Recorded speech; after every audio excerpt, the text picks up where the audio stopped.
Hello students, RR English classes में आपका स्वागत है। तो स्टूडेंट्स, क्लास 10th के लिए जो गोल्डन रेज यानी फर्स्ट बुक चल रही थी हमारी, उसका आज हम 6th नंबर का जो चैप्टर है व्हाट इज अमिस विद अस, आज हम इसे रीड करने जा रहे हैं। तो स्टूडेंट्स, अगर आपको ये वीडियो पसंद आए तो इसे लाइक करना और चैनल को सब्सक्राइब करना। अब हम अपना चैप्टर स्टार्ट करते हैं, लेकिन स्टार्ट करने से पहले सबसे पहले हमें इस चैप्टर का यानी इस चैप्टर का जो टाइटल है उसका अर्थ जानना बहुत आवश्यक है, तभी हम इसको आगे पढ़ सकते हैं। तो देखिए स्टूडेंट्स, इसका जो टाइटल दिया गया है वो है what is amiss with us. What means क्या, इज मीन्स है, अमिस यानी अनुचित, विद यानी साथ, और अस यानी हम, हमारे, यानी हमारे साथ क्या अनुचित है, हम क्या अनुचित करते हैं, हम क्या गलत करते हैं। इसके हम कई अर्थ ले सकते हैं। जैसे हम यूँ भी कह सकते हैं कि आखिर हमारे साथ क्या अनुचित चल रहा है, या हम ये कह सकते हैं कि हम अपने जीवन में क्या गलत करते हैं, क्या गलत है। ये सारी ही बातें इसी टाइटल से रिलेटेड हैं, जिनका अर्थ बताती हैं। तो स्टूडेंट्स, ये जो चैप्टर है इसमें मेनली यही बताया गया है कि हमारा इस देश के प्रति क्या कर्तव्य है, हमें किन कर्तव्यों का पालन करना चाहिए, और उनका पालन करते हुए हमें सभी तरफ दृष्टि घुमानी चाहिए कि आखिर कहीं ना कहीं तो हैं हम, जहाँ पे कोई ना कोई कमी हम छोड़ रहे हैं, तभी तो आज हमारा जो देश है वो डेवलप्ड कंट्री होने के बजाय डेवलपिंग कंट्री की श्रेणी में आ रहा है। आज तक हमारा देश किसी क्षेत्र में पीछे नहीं रहा, लेकिन आखिर वो कौन से क्षेत्र हैं जिनकी वजह से हमारा जो देश है वो डेवलप्ड की बजाय डेवलपिंग कंट्रीज़ की श्रेणी में आ रहे हैं। तो स्टूडेंट्स, आज हम इस चैप्टर में अपनी उन कमियों के बारे में ही अध्ययन करेंगे। तो सबसे पहले हम स्टार्ट करते हैं व्हाट इज़ अमिस विद अस, यानी हमारे साथ क्या अनुचित है। तो इसका सबसे पहला जो पॉइंट है वो है इंटेलेक्ट, इंडियन इंटेलेक्ट। इंडियन का मतलब होता है भारतीय, और इंटेलेक्ट का मतलब है ज्ञान, भारतीय ज्ञान। तो सबसे पहले हम भारतीय ज्ञान पढ़ेंगे। Ours is a nation of intellectuals. देखिए, इंटेलेक्चुअल्स का मतलब होता है बुद्धिजीवी। Ours is a nation of intellectuals, हमारा जो राष्ट्र है वह बुद्धिजीवियों का राष्ट्र है। It is not said out of sheer patriotism. देखिए, शेयर पैट्रोइटिज्म का मतलब होता है, शेयर मतलब केवल, और पैट्रोइटिज्म का मतलब होता है देशभक्ति। इट इज़ नॉट सेड, यह नहीं कहा जाता है, आउट ऑफ शेयर पैट्रोइटिज्म, यानी हमारे देश को बुद्धिजीवियों का देश केवल इसकी देशभक्ति के कारण ही नहीं कहा जाता है, studies at home and abroad, बल्कि हमने जो यहाँ अपने देश में, और अब्रॉड यानी विदेश में, हमने जो अपने देश में और विदेश में जो अध्ययन किए हैं, हैव रिवेल्ड, वो ये बताते हैं, रिवेल्ड यानी बताना, उन्होंने ये बताया है दैट कि हमारा देश जो है वो बुद्धिजीवियों का देश है, न केवल देशभक्ति के क्षेत्र में आगे है, बल्कि ये हर क्षेत्र में आगे है। Note long ago a study was undertaken in the schools of Britain.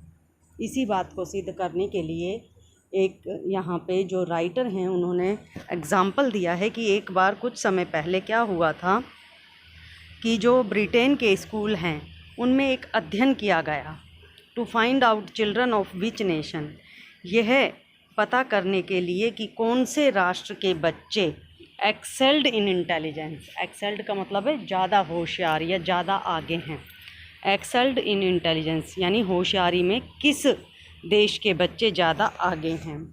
It was discovered that, और जब ये टेस्ट लिया गया तो उसका परिणाम यह खोजा गया दैट कि Indians were superior to the natives of other countries, अन्य देशों के नेटिव्स यानी निवासी, अन्य देशों के निवासियों की बजाय हमारे जो भारत देश के निवासी थे वो श्रेष्ठ थे। If that is the truth, फिर बात ये आती है कि यदि यही सत्य है कि हमारे देश के सभी नागरिक अन्य देशों के नागरिकों से ज़्यादा श्रेष्ठ हैं, तो फिर why we are lagging behind, तो फिर हम पिछड़ क्यों रहे हैं। लेगिंग यानी पिछड़ क्यों रहे हैं, पीछे क्यों रह रहे हैं। अदर सुपर पावर्स, अन्य श्रेष्ठ शक्तियों के आगे हम पीछे क्यों रह रहे हैं। Why there is brain drain from our country to other affluent nations. Brain drain का मतलब होता है जो हमारे यहाँ प्रतिभाशाली व्यक्ति हैं, फिर हमारे यहाँ के जो प्रतिभाशाली लोग हैं हमारे देश को छोड़कर to other affluent nations, affluent का मतलब होता है प्रतिभाशाली और जो बड़े देश हैं उनकी तरफ क्यों भाग रहे हैं। वाई आवर इम्पोर्ट्स, इम्पोर्ट्स का मतलब होता है आयात यानी किसी चीज़ को कहीं से मंगवाना। एक्सीड आवर एक्सपोर्ट, और एक्सपोर्ट का मतलब होता है किसी चीज़ को अपने देश से दूसरे देश में भेजना। Why our imports exceed our exports, कि हमारे जो आयात हैं वो निर्यात से ज़्यादा क्यों हो रहे हैं। Why we look to developed nations, हम विकसित राष्ट्रों की तरफ क्यों देखते हैं। फॉर हेल्प, सहायता के लिए, एंड एड, और मदद के लिए। वेयर वी आर रमेश, अब प्रश्न ये उठता है कि आखिर सभी बातें हमारे देशों के पक्ष में हैं, तो फिर हमारे साथ ऐसी क्या गलत बात है जो हमें दूसरे देशों के अधीन रहना पड़ता है। Saying so does not mean our progress is not, not का मतलब है ना के बराबर। सेइंग सो, ये कह देने का मतलब ये नहीं है। Saying so does not mean, इस ये कह देने का मतलब ये नहीं है कि आवर प्रोग्रेस इज़ नॉट, कि हमारी जो उन्नति है वह ना के बराबर है। द भांखड़ा Nangal dams, Bhilai, Rourkela, Durgapur steel plants, Tarapur nuclear reactor etcetera are some of our big achievements.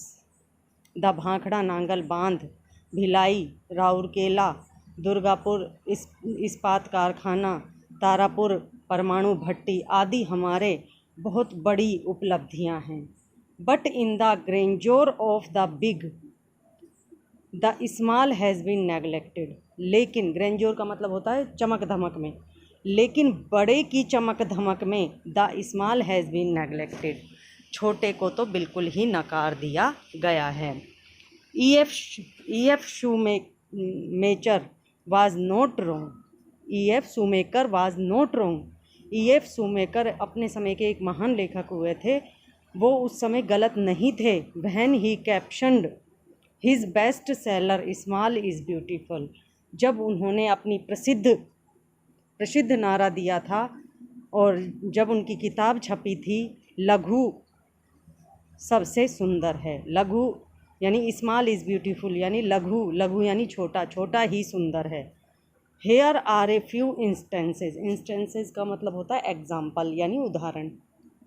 यहाँ पे कुछ उदाहरण दिए गए हैं टू शो, यह बताने के लिए, how the neglect of these small, कि किस प्रकार से इन छोटों को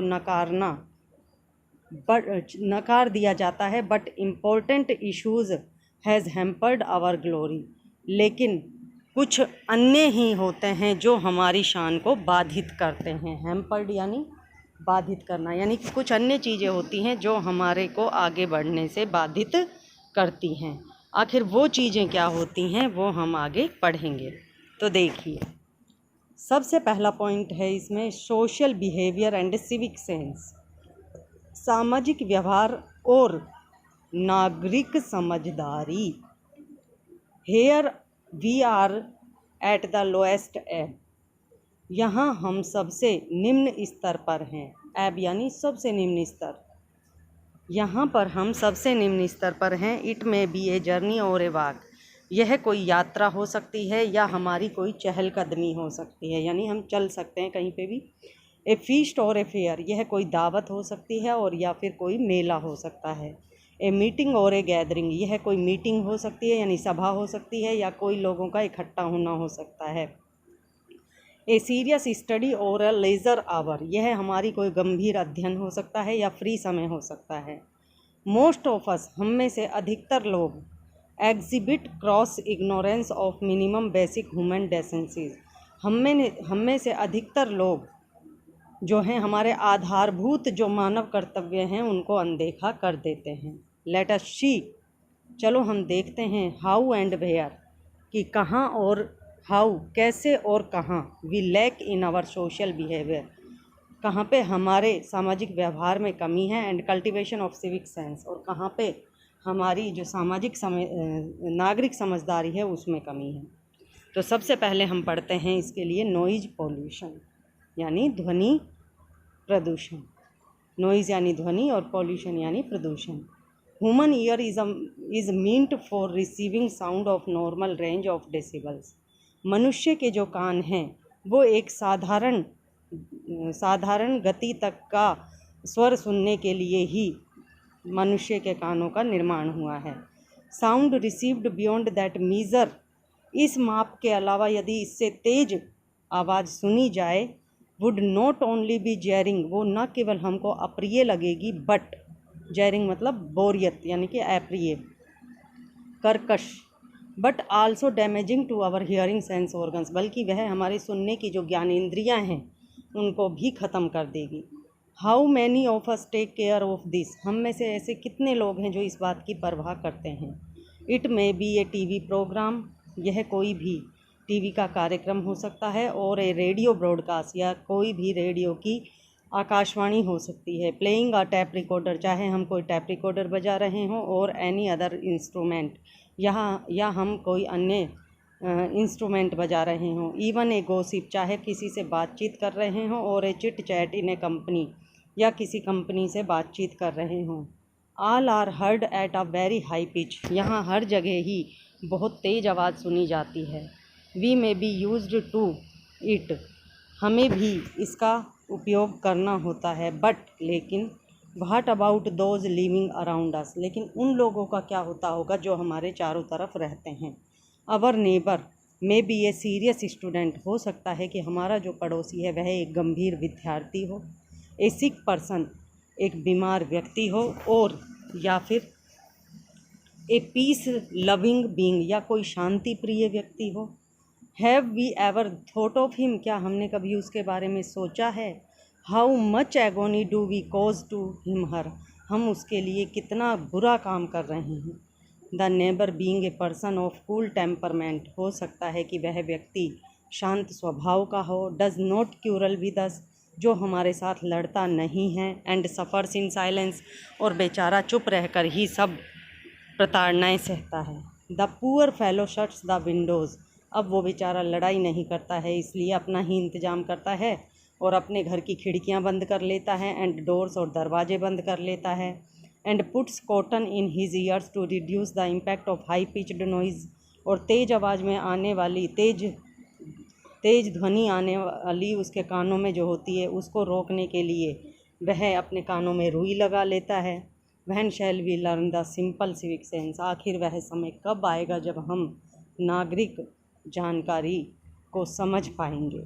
it may be a marriage ceremony, यह कोई भी शादी विवाह का अवसर हो सकता है, और एनी अदर फंक्शन, या कोई भी अन्य फंक्शन हो सकता है। ए रिचुअल और ए प्रेयर, कोई रिचुअल यानी होता है धार्मिक अनुष्ठान, कोई भी धार्मिक अनुष्ठान हो सकता है, या कोई प्रार्थना हो सकती है। There is generally a fashion, अब तो ये साधारणतः एक आधुनिकता बन गई है, of hiring a loudspeaker, की हम किराए पर एक लाउड स्पीकर कर लेते हैं। To be used the loudest besides engaging a band, और शादी विवाह में तो हम एक बैंड का इंतज़ाम और करते हैं। And other means of producing sound, और अन्य भी कुछ साधन करते हैं जो कि आवाज़ उत्पन्न करते हैं। The pitch is kept so high, इनकी आवाज़ इतनी तेज़ कर दी जाती है दैट की सेंसिटिव बींग्स गेट शॉक्स, की इससे गंभीर व्यक्तियों को बड़ा धक्का लगता है। इवन द स्टोन्स और ब्रिक्स ऑफ ए बिल्डिंग शैक, यहाँ तक कि किसी भवन के पत्थर और ईंटें भी हिलने लग जाते हैं। And the impression is gathered that, और इसका प्रभाव यह पड़ता है कि द बिल्डिंग्स में कोलाप्स वन डे, कि एक दिन वह भवन ही गिर जाता है। बिकॉज ऑफ दिस, इसकी वजह से। The vehicles specially the trucks, विभिन्न प्रकार के यातायात के साधन जिनमें सबसे मुख्य हैं ट्रक। मेक लिविंग अनबियरेबल, ये तो लोगों का रहना ही असहनीय कर देते हैं। इवन द ड्राइवर्स, यहाँ तक कि चालक भी, blow the horn not only loudly, इनके चालक न केवल हॉर्न को बहुत तेज़ी से बजाते हैं बट आल्सो इंसेसेंटली, बल्कि अनावश्यक रूप से भी बजाते हैं। And that too often without any reason, और कभी तो कोई बिना कारण के भी बजाने लगता है। The noise pollution caused because of the lack of civic sense, यह ध्वनि प्रदूषण नागरिक समझदारी की कमी के कारण ही होता है। एंड केयरलेस सोशल बिहेवियर, और लापरवाह सामाजिक व्यवहार के कारण। Mars the sensibilities of our people at large, यह हमारे जो गंभीर लोग होते हैं उनकी अनुभूतियों पर सीधा वार करता है। एंड अफेक्ट्स आवर एफिशिएंसी, और हमारी जो सुनने की क्षमता होती है उस पर सीधा प्रभाव डालता है। तो स्टूडेंट्स, आज का ये चैप्टर इतना ही। इससे आगे का चैप्टर हम नेक्स्ट वीडियो में रीड कराएंगे। तब तक के लिए थैंक्स।